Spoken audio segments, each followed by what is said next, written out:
Loud. Okay. Hey, everybody. It's Gloria here, and welcome to Getting Real with Gloria, where my journey supports yours. I'm here today with someone very special, Karlee Holden, author and trauma practitioner, and someone that I have had the pleasure of working with. And I can just say firsthand how incredible she is, not only as a trauma practitioner, but just as a human being. She's just somebody who lights up the room when she walks into it. And it's actually kind of funny because I was thinking, about today and sort of what we might talk about, Karlee. And I was realizing that this month actually marks 2 years of me being in PTSD recovery.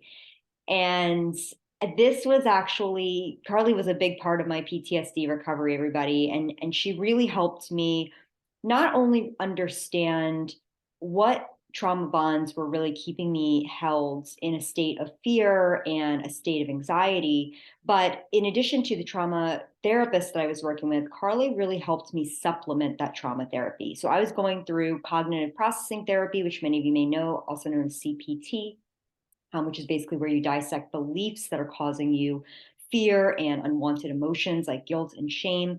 And that was really helping me on a mental level. But there was a lot going on for me physically that wasn't necessarily being addressed. And that's where Karlee really came in and helped me to speak to my body. And I just want to kind of let Karlee talk a little bit about the work she does. And welcome, Karlee. I'm so happy to have you here. Thank you so much. I'm happy to be here on your channel. This is wonderful. I love all that you're sharing and explaining. And you wanted me to add a little bit about the trauma work I do. Yeah, so what I know you've got a lot of big missions in life, and what is your mission right now in life, and how are you helping those around you? Wow, that's a big one. But to keep it simple, my passion really I found when people like you came to me. I've tried so many things. I've tried medications. I've tried a lot of therapies, a lot of psychologists, psychotherapy. I mean, all these names. Yet something's missing. I'm still not getting to the root, or I'm not healing this anxiety and overthinking it's still bubbling up. So Mhm. my mission really is to share the same, because this is what happened to me too. I tried many modalities, many different psychologists, therapists. So what over the decade or more of studying this, I put together, okay, what are the 8, 10, 12 steps that healed my symptoms? And then the hundreds of people I've worked with over the decades, what works? And then keep it simple. So trauma, overwhelm, pain, grief, all that feels very complicated and confusing. That's how it felt for me. That's what I hear from the people I work with. So I really feel, and this is new for me, you know the books, the dummy books, something. Mhm. Okay. Mhm. I feel like I'm the dummy girl for trauma. Like if there could be a dummy book, but instead of taking the dummy title, it's trauma made simple, something like that. Like I feel like that's Yeah. been my mission. How do I help people in a simple way heal these symptoms? Uh, so they're not addicted to meds or drugs or the external things, or searching and looking and trying to. It's all right here within, and it is. I have a couple different psychologists I studied under, and they'll say top down and bottom up. So it's a combination of working with the mind and the body. But Yeah. a lot of us are working so much with the mind. The mind Mhm. dominates the thoughts. And so Yep. a lot of people come to me, yet they understand they've done a lot of work, but something's missing in the nervous system. So it's really getting into the body and completing the fight, flight, freeze responses and coming into a place of regulation. This is where the mind and the body come into balance, and then we can think clear, and then Mhm. everything becomes more simple. And so we can know it in the head. But I would say my mission really is to show how this unwinding and completion in the body helps the mind and the body have better responses for a better uh, future and present.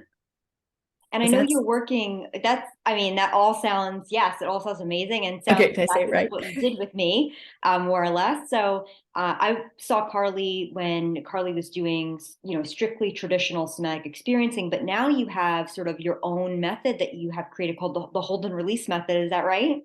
Well, yes. And even when I worked with you, what I realized is since I've started studying coaching so many years ago, I just found from what worked for me and what I studied, all these different tools that I have in my tool belt, so that it wasn't strictly just somatic at the time, actually more seeps in Ah, okay. Yeah, I know it feels like You. It was just simply you. just, you're right. It was just me pulling in as many, whatever the person in front of me, like you, let's say, needs at the time. Like there were certain things we even needed to understand more cognitively Yeah. that came up after unwinding your nervous system that Yeah. became clear. And then we work with those pieces. So I just put all those steps that help people, because we need the truth. We need that clarity. Yeah, we do. But yeah, sometimes we can't just get there just talking about it and thinking about it. We have to unwind first, and then the mind sees and feels, and like we did. And so yeah, I created a program called the Holden Release Method. My last name is Holden, so people like that, hold and release. What are you holding that you need to release? And I think one of my favorite things that I'd want to add, that might go with your question, is the body and mind don't know time, just like an animal or a baby. They don't know that it's been 10 hours, 10 years. They only know, what do I want now? I want your attention, and I want to do and say what I never got to. So in my program, we focus a lot on getting that support, getting that completion and resolution. And then the past becomes smaller. It goes away. Yeah. Right? It's very true. Yeah. And one of the things that I noticed that you're really good at is supporting people as they do that unwinding, which can be very vulnerable and a very scary thing to allow yourself to be back in some of those, just sort of mental situations that you were in where you felt very helpless. And so a lot of people don't want to go there because they are afraid of what will happen. And I know one of the things that you talked to me about, and you can speak more to this, is when we were working together, you said to me, we're going to go back inside a memory and we're going to revisit a time that was painful for you. And we're going to let the body do what it wants to do. And we're going to let it have the release that it needs to have. But remember that you are not repeating this. You are actually revisiting, but you're not going to repeat this, because repeating it would be dangerous, because that would essentially just be feeling helpless again. But this time we're going to allow you to take back your power. And I think that's the thing some people miss when they do, when they think about doing trauma work, is they're afraid they'll have to just go back into this battlefield, or this horrible cellar of trauma and pain, and stay there. But this time they have support, so it's very different. And you're going to be going back in sort of time, as it were, from a mental place, but also from sort of maybe like an emotional place. And then you're going to be able to actually lift yourself out of that. So can you talk a little bit more about this idea of you know releasing what needs to be released, and what does that look like, and how? I mean, I could talk about my experience all day long, but I'd love to hear from you, like, what does this look like for your clients? Yeah. Well, I mean, we could use you as an example if you're comfortable with that. Yeah, okay, let's do it.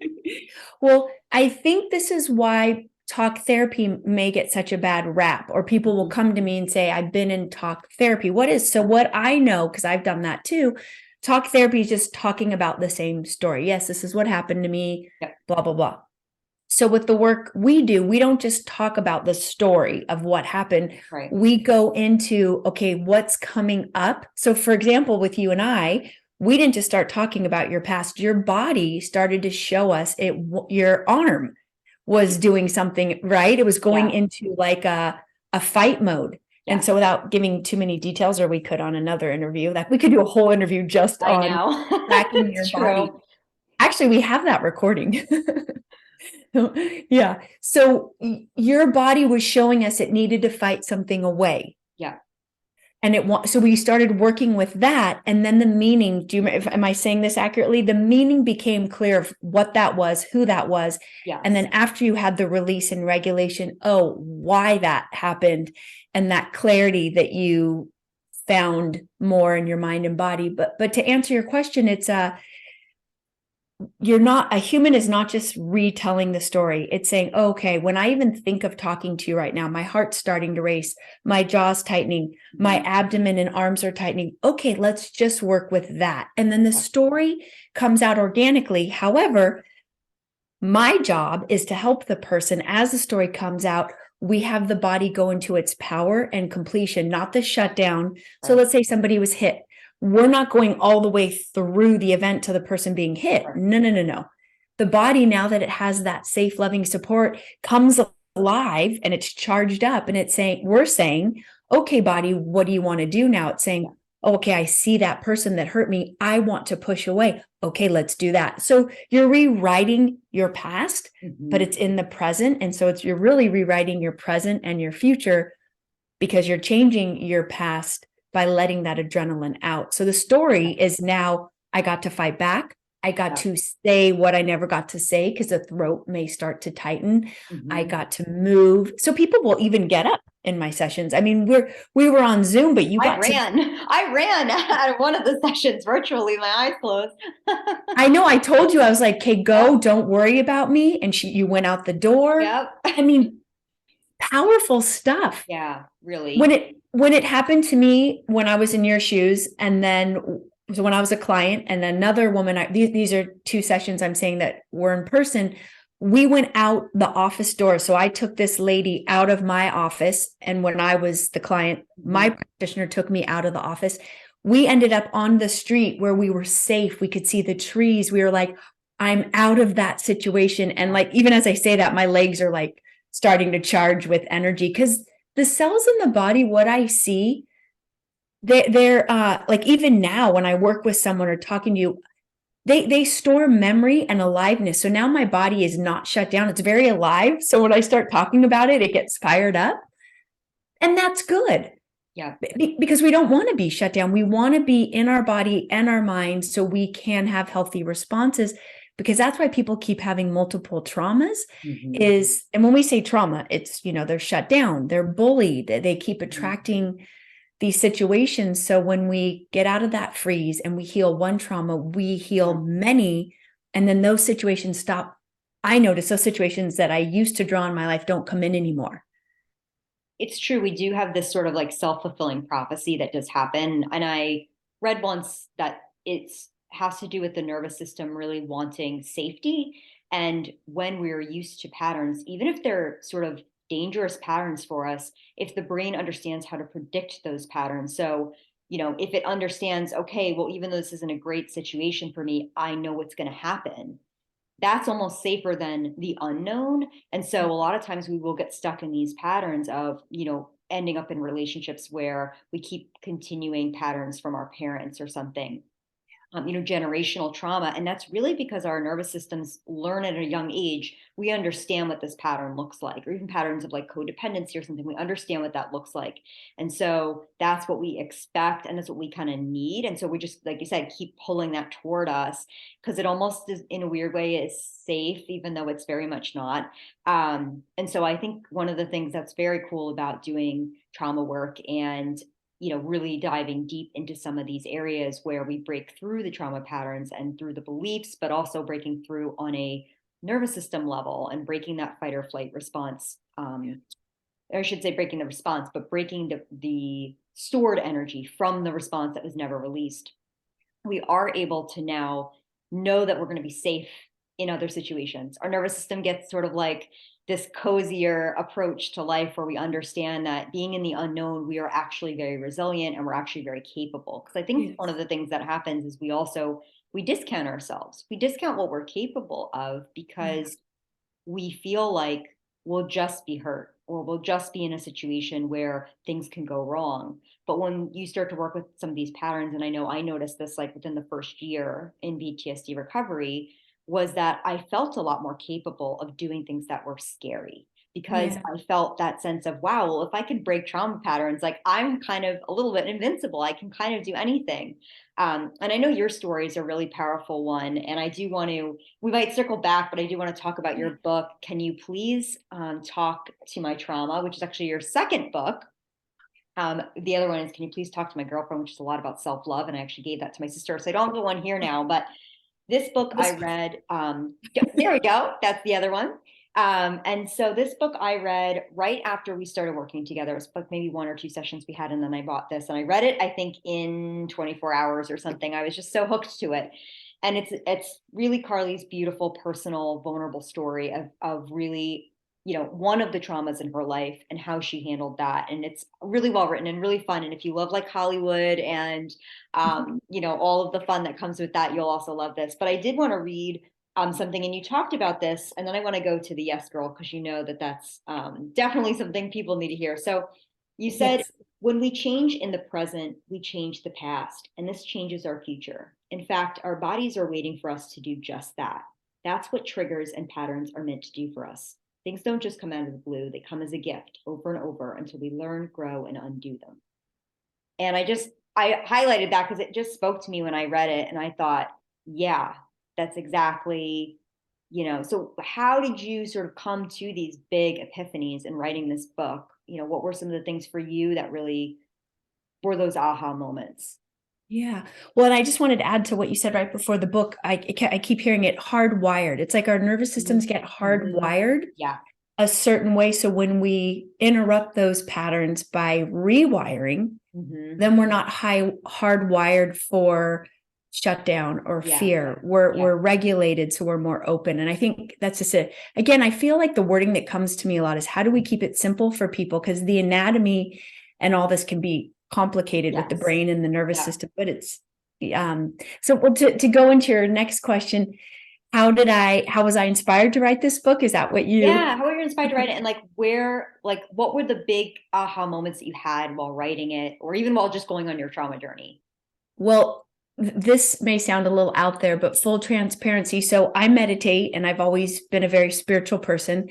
So I had done my 3-year trauma release training with Peter Levine, and I was in my apartment at the time, a single mom, and I remember meditating and hearing this little voice. So what, call it God, the divine, my soul, I'm not sure. And I heard, you need to write you're going to write this story. And I went, oh, no, I'm not. Like that was my first reaction. And then it went, oh, yes, you are. You're going to help other people. And then I stopped in my tracks. I think it wasn't, oh, yes, you are. It was like, if you were to write this and it could help somebody else get off medication or not be suicidal, would you do it? It was like, oh, hell yeah. Like if I can share what I went through and it can save a life, of course I'll do it. So that was the aha moment. So I started writing it because I knew every time I ran into somebody or worked with somebody and shared a little bit or helped someone, I could help so many more people around the world by reading a book. Oh, Karlee felt this and experienced these thoughts and these feelings and how she got over it. Well, then I can too, because if one human can do it, another can. Yeah. So those were my aha moments. And it was, I think you're asking this, it was, I was fresh out of my trauma release. So I was still very, we're always healing and growing, even Yeah, it never 15, stops. yeah, 15 years later now, I still am like, I'm nothing who I was back then, but we're always growing and healing. But back then I was very raw and vulnerable. So it was a little scary for me just to write everything.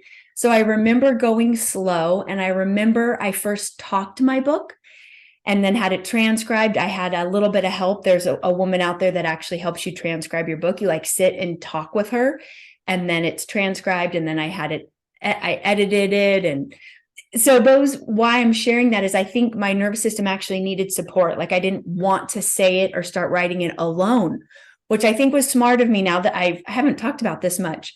You may not have even known that about the book.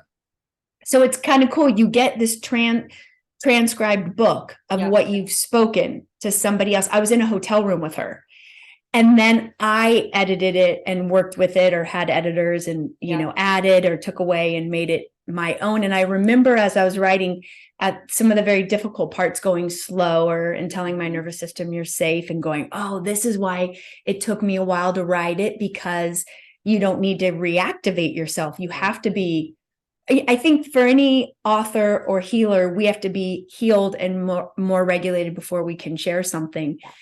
And so does that answer your question? Those were two of my It does. moments. And I know that actually, when I was writing my book, you and I had a chat one day, and we, went into a couple things together. And then after that, I ended up writing this amazing piece that is like, to this day, everyone that's read it says like one of their favorite parts in the book.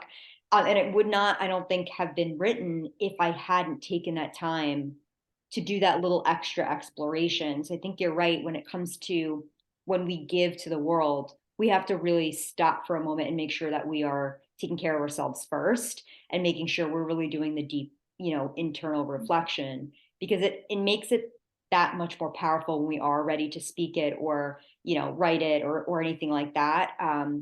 The other thing I really love about the book is that it helps to sometimes see someone else's story to really have the words for yours.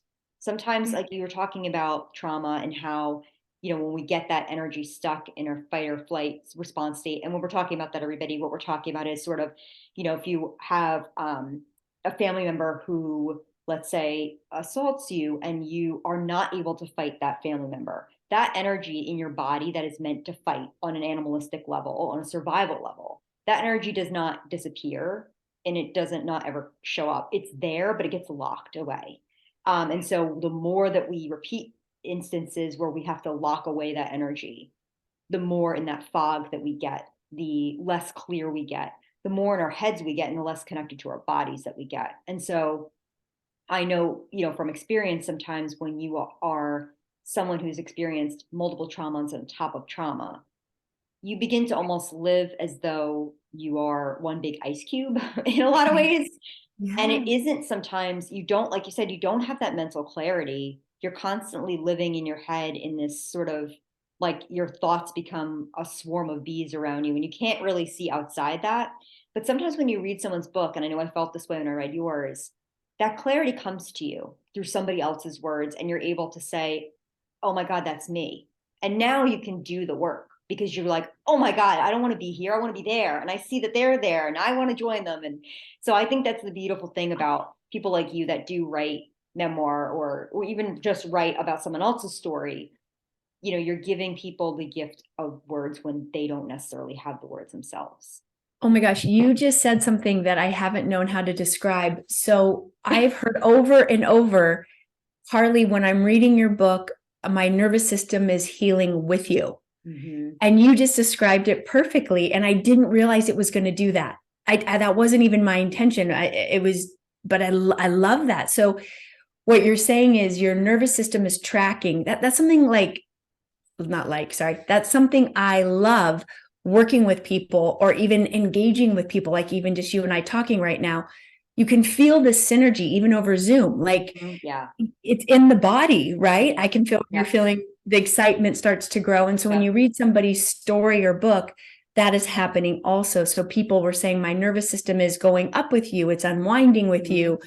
And then they want more and they want to do that too. So to make it clear for people watching, the book takes you, the reader, on a ride of, like Gloria was saying, of this shutdown and overwhelm and things that happened to me where I didn't have boundaries. I didn't have responses to waking up and finding those, and the patterns that go throughout the book.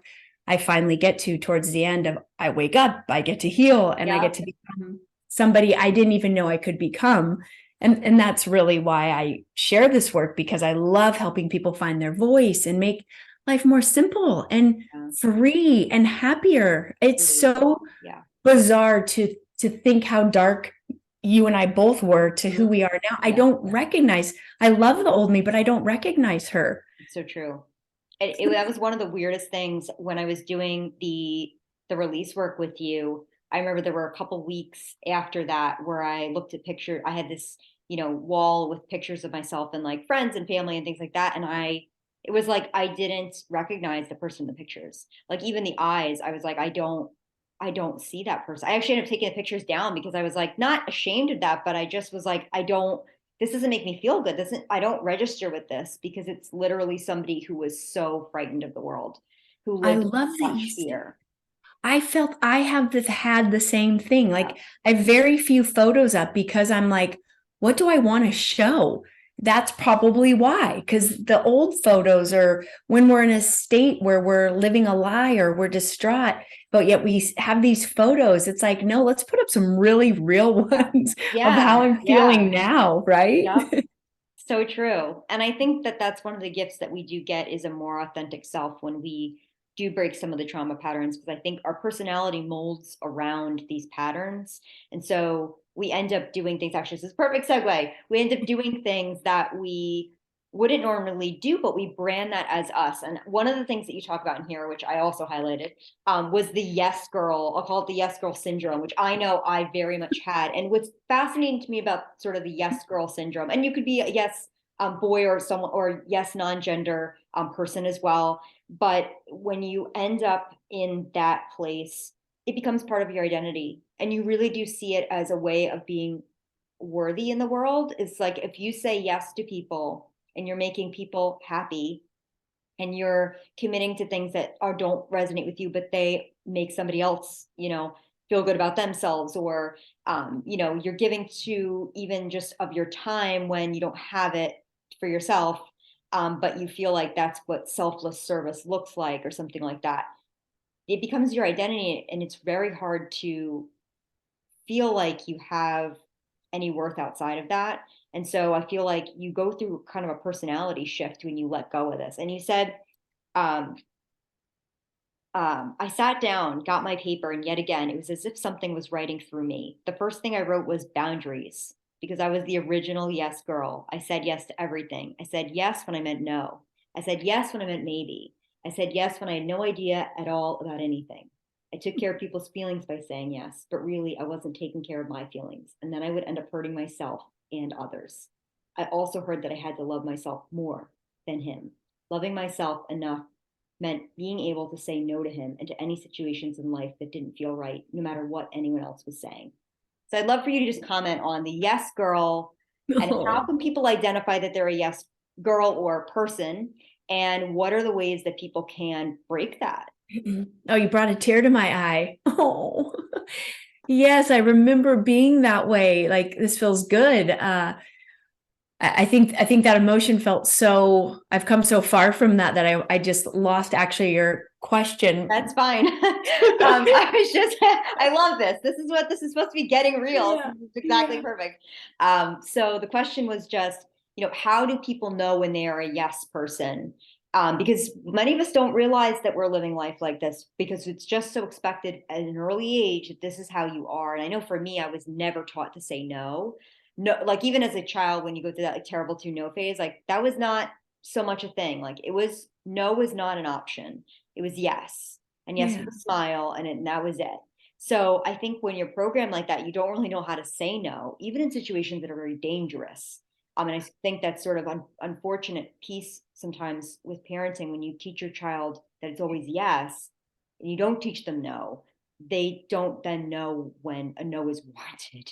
That's And a great so point. they can get themselves into, a lot of really dangerous situations. And so my question basically was, how do people identify when they're a yes person, and how do they begin to break that? I almost feel like so with, I think there's about 30 people in my program right now. Everybody's a yes person. Everyone's a people pleaser, if that's the same thing. So let's just, maybe we keep it simple. If a human being is feeling overwhelmed, anxious, traumatized, most likely err on the side of being the yes person. Because if you have your no, that means you're taking care of yourself. That means you're preventing trauma. That means you have no trouble saying, no, that doesn't work for me. Yeah. That's a healthy response. Yeah. And I just, as you were reading that or talking about that, I just even think growing up, my childhood friends, or in my teens, my high school friends, college friends, I would piss them off so much because I was saying yes and then not showing up, or I would flake, or even if I didn't want to be at a party, I had trouble leaving and taking care of myself because they wanted me to stay. And then this resentment built up later. So that's how, those are other ways it can show up, even when you're wanting to be social as a teen, and I think it's very hard for teens to say no, not all of them, but Yeah. some to For sure. fit in. And when we heal the body, when we heal these nervous system responses, like we were talking about in the beginning when we first started talking, that no, now I have, so here's two things that are fun to teach. Look for when people defend. Don't defend yourself. And if someone is defending, teach them. So if you reach out to someone, for example, like if Gloria said, "Hey, Karlee, I want to interview you today." And let's say I didn't get back to her for 2 days, and I explain why. That's a trauma response. I don't need to explain to her. I could say, "Oh, sorry for the delay. Yes, I would love to be interviewed." So look for when you're defending yourself or when someone else is. Mm-hmm. You don't need to defend yourself. That's part of that yes syndrome. Yes. You don't owe anybody an explanation. Well, sometimes if had you ever noticed, if you go to call someone and someone texts you, "Oh, sorry, I didn't answer. I was doing this." It's like, wait, whoever said you have to answer your phone all the time? Right. Taking a shower. You could be sleeping. It's nobody's business. Yeah. So I'm tying that together because don't explain yourself. And Yeah. that will help with that yes syndrome, being the yes person. Know that having your no will come after you do the work. Yeah. Trying to say no when you haven't done the work is very scary. You don't want to upset people because it's about your childhood trauma. You don't want to upset your pain or the family, or it goes very deep. Yes. But I hope that answers it. Once I started taking care of myself and found my boundaries, then now I have my no. Now I don't have to do anything I don't want to do. And I can just say, oh, I'm busy. And I mean, look, it doesn't mean you don't ever have to say something. Like if people ask me to do stuff right now, I could say, oh, no, I'm working, or I just, I can't. Try to be more simple and feel that in the body. If that makes you uncomfortable, that means there's something there to work on, because you don't owe anybody anything unless it's a child that you need to show up for, really, in the world, or your partner, and then you can communicate. You get what I mean? Yeah. You really don't owe anybody anything. Now, this doesn't mean not to be polite. This doesn't mean to communicate, but how you're communicating is, hey, here's when I can do that. Not defensive, right, or putting someone off, or flaking, or not showing up. Yeah. And I think a lot of that authentic yes and no also comes when you feel good in your body and you feel like you can hold your ground. Because sometimes when we've been in a trauma response for so long, it's very hard to feel like we can even keep both feet on the ground and feel that connection and feel that sense of like, no, it feels like we have to like be tiptoeing or like dancing around. And that part of that is physical and not just mental. You made a little video on that. I liked how you described that. I loved that. Your body will let you know what feels right and what doesn't. It's almost that simple. But you have to do the work first, because if you're stuck in that trauma, everything feels confusing. So you need the support and the unwinding to then go, oh, so now my body's talking to me constantly. It's like I like to analogies. It's like a thermometer. It's constantly reading temperatures. Yep. And that's so true. And I think that also when we do investigate more and we do, some of that trauma work, we understand a little bit more about what our actual desires are, what our needs are. Because I think in the beginning, it's almost like you've got a lot of needs and desires placed on you and you assume those are yours. So you kind of got to unpack what's mine, what do I actually want out of life?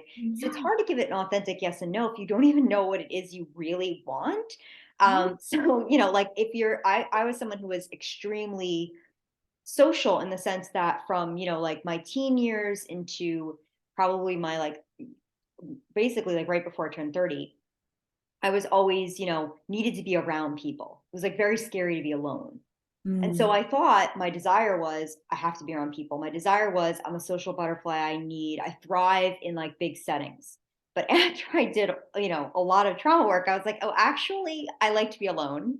And I actually love peace and quiet. And I don't like big gatherings. And so if I hadn't done that, I don't think I would have been able to then say no to going to do something and known that that was authentic to me, because before I just assumed that I liked this, but actually, my patterning liked it because it was sort of codependent. And not to say that everyone in social is codependent, everybody. You can be social and not be codependent. But for me, social interaction, a lot of that was a fear of being alone, a fear of not being worth anything unless you could be social with people. And so by removing that hurdle, I was really able to then make better yes and no decisions. And those felt better in my body. I was the same way. I didn't, you described it perfectly, or it can just be a distraction, can also be what society. And it can be what society tells you. For me, growing up, it was like you were supposed to be social. I'm like you now, less is more. Oh, yeah. Like, what is real friendship? What I've learned on my spiritual path, I study Yogananda Self-Realization Fellowship. Divine friendship, true friendship, is someone that brings you closer to God. That's beautiful. Wow. Simple, right? We make each other better. Like when I talk to you, you talk to me. The goal is, how do we serve? So getting enlightenment, I've heard this is what Yogananda says. Sorry, not I've heard. You serve, you spend time meditating and devotion. You do these techniques to get closer to God. You serve others, and you know thyself.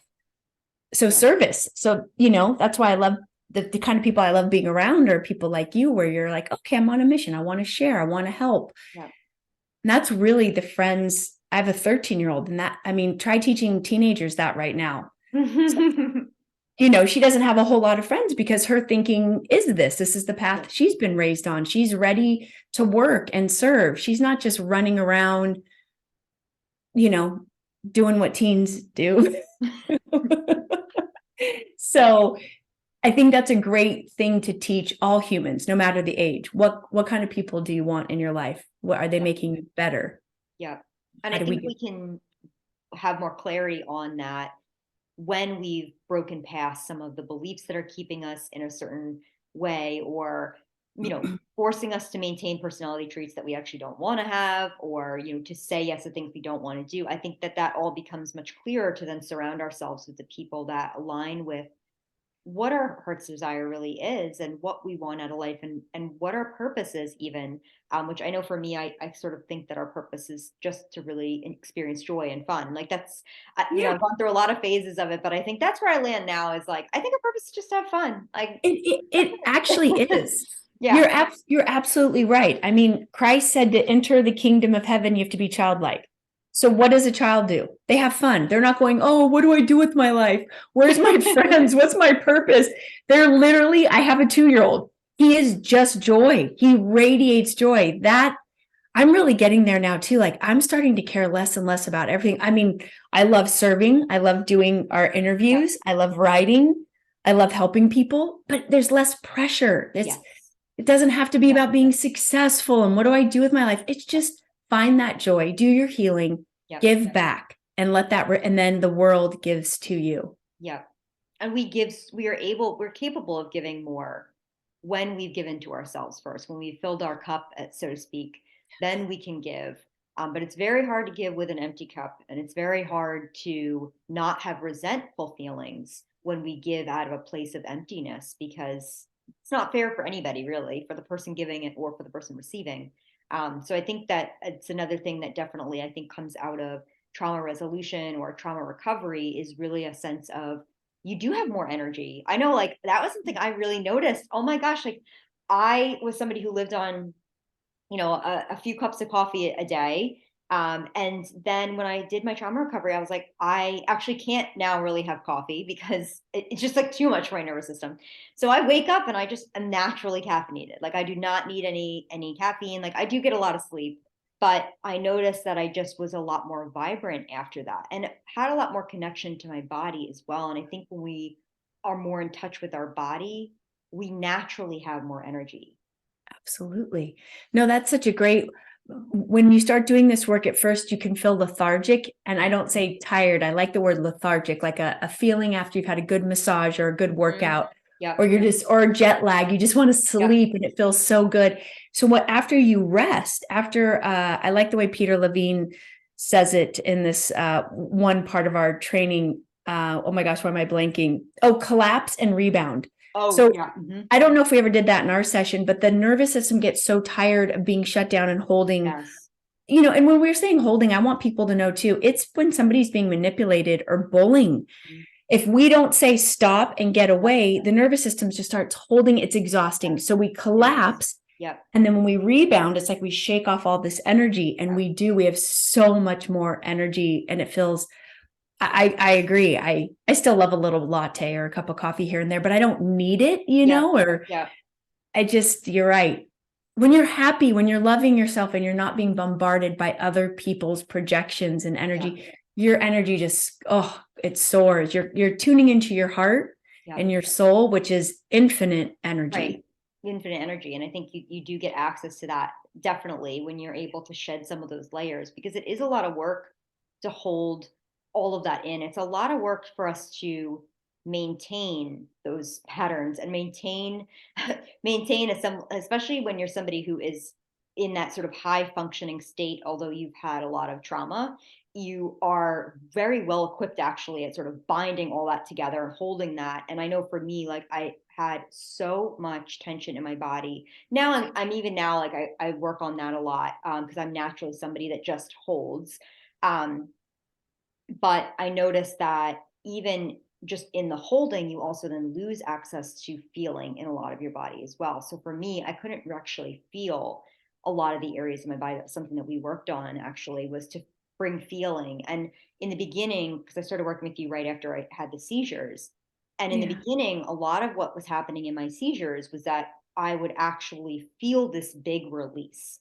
And so it was a catch 22, because on one hand it was very scary, but on the other hand it was this, a lot of energy would move up and down the left side of my body, my face, my arm, my legs, places that I actually didn't very feel very well. And so when I would have a seizure, there was a lot of energy that would move. And then afterwards I would be, as you said, lethargic, but it would feel good. It would feel like I had just done like a hard run or a hot shower or something. And so we started working on ways to get that energy to move without me having to have a seizure. And that was actually one of the biggest, probably, supports and helps, and why I didn't have spontaneous seizures anymore. Because what we worked with the body to actually, I remember we like sat down and you just would say things like, what does the body want to say? Like, we'd close our eyes, we'd go into like a slight meditation, nothing trancy or anything, but just, a connection to inner stillness. And you would say, like, what does the body want to say? And my body wanted to say a lot. And like you said, sometimes it would be that there would be some,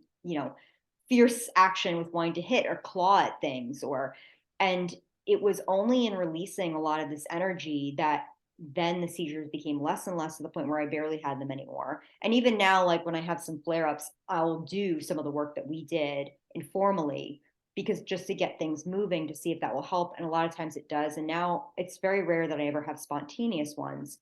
That's amazing. And one of the cool things that I noticed was that I had more access to my body. So, like, I remember after a session one time that we did together, I was actually able to feel my lips. And I didn't realize that I actually, like, I had a spoon and I was feeding myself. And it was like it was very emotional. It was this very, like, I almost remembered being a baby and being fed by my mother and feeling the spoon against my lips. And it was this just really beautiful thing that I realized I had never felt before, because it was just so numb. And so I think sometimes we just don't even know how blocked we are until Yeah. we start investigating. So I really do encourage people to get in touch with your body, but do it with somebody who can support you, like Karlee, somebody who really can hold your hand on the journey and make you feel loved and make you feel worthy to do this work, because you are.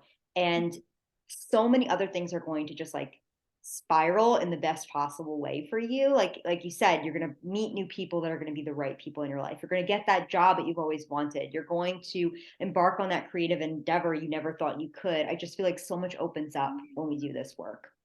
So cool the way you said it. And I just want to add, so it's clear that your body, when we close our eyes and go within, it's because it's so easy to be distracted on the outside, and to be able to listen to the nervous system.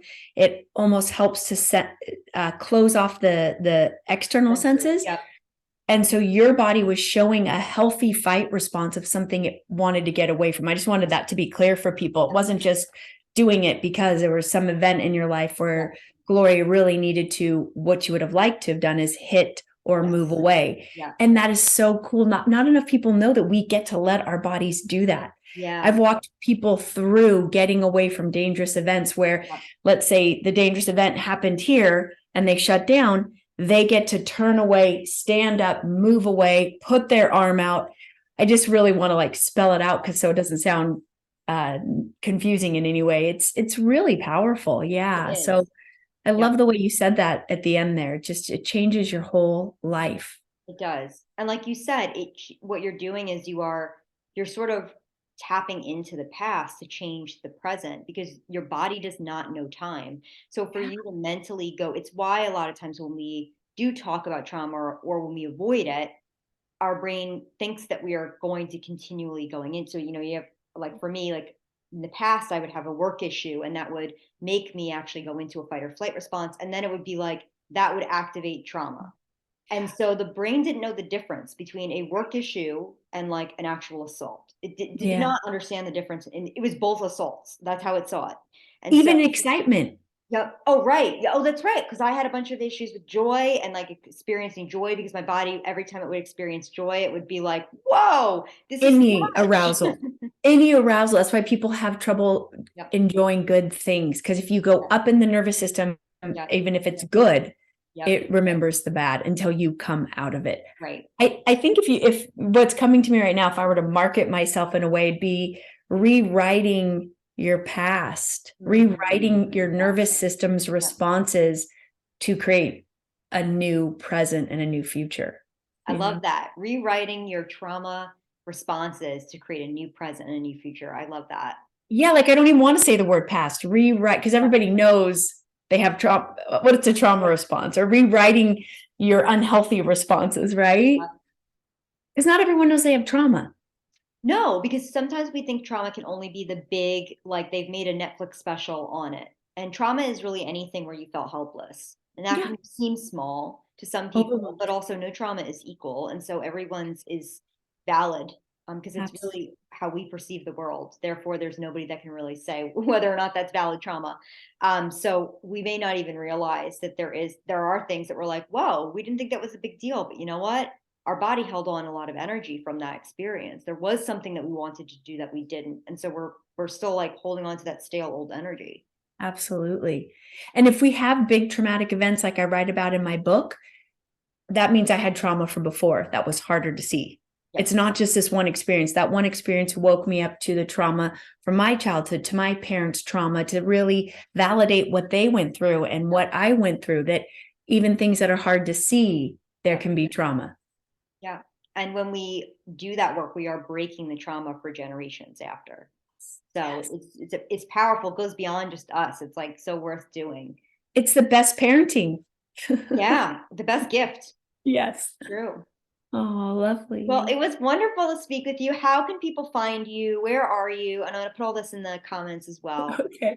Well, I'm in California, but no, electronically. My website is my name, Karlee Holden, KarleeHolden.com.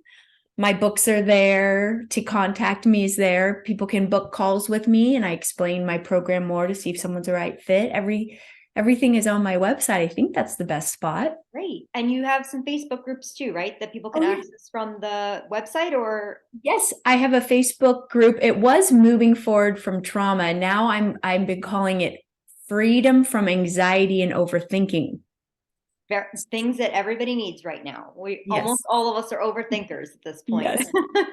You can join that too. And my YouTube channel, that's my favorite platform, like you. I love making videos and helping people this way, which is just under my name. Yeah. Awesome. Well, I'll put all those in the comments. Thank you so much. It's always a pleasure to have you around and to talk to you. Your glowy face. I know it's not just the California sun, but I hope everybody, you got a lot out of this. And if you have any questions, feel free to reach out to Karlee or me. Thanks for joining us, everybody, for another episode of Getting Real with Gloria. Thank you.